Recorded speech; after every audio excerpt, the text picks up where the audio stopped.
Indian ക്രിക്കറ്റിലെ super star സംസ്കാരത്തിന് സംഭവിക്കുന്ന മാറ്റങ്ങളെക്കുറിച്ചാണ് നമ്മൾ ഇന്ന് നോക്കുന്നത്.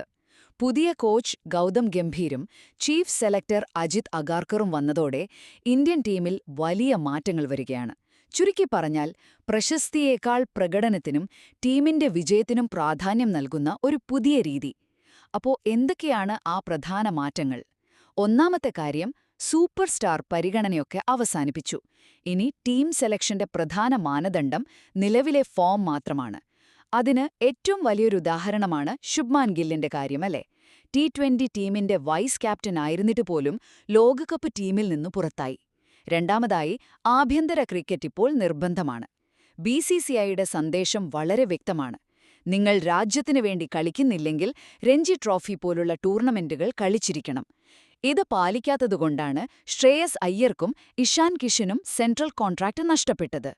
ഇതിന്റെ ഒരു ഇമ്പാക്റ്റ് എന്താണെന്നറിയാമോ? ഏകദേശം 15 വർഷത്തിനു ശേഷം വിരാട് കോഹ്ലി വിജയ് ഹസാരെ ട്രോഫി കളിക്കാൻ തിരിച്ചെത്തുന്നു. അവസാനമായിട്ട്, ഇനി ടീമാണ് താരം. വ്യക്തിഗത നേട്ടങ്ങൾക്കല്ല, ടീമിന്റെ വിജയത്തിനാണ് മുൻഗണന. ഒന്നാലോചിച്ചു നോക്കൂ, ടീമിനു വേണ്ടി കോഹ്ലിയെപ്പോലുള്ള മുതിർന്ന കളിക്കാരന്റെ ബാറ്റിംഗ് പൊസിഷൻ മാറ്റാൻ പോലും അവർക്ക് മടിയില്ല. ചുരുക്കത്തിൽ, ഇന്ത്യൻ ക്രിക്കറ്റിൽ താലപരിവേഷത്തിന്റെ കാലം കഴിയുകയാണ്. പകരം ടീം വർക്കിന്റെ ഒരു പുതിയ യുഗം തുടങ്ങുന്നു.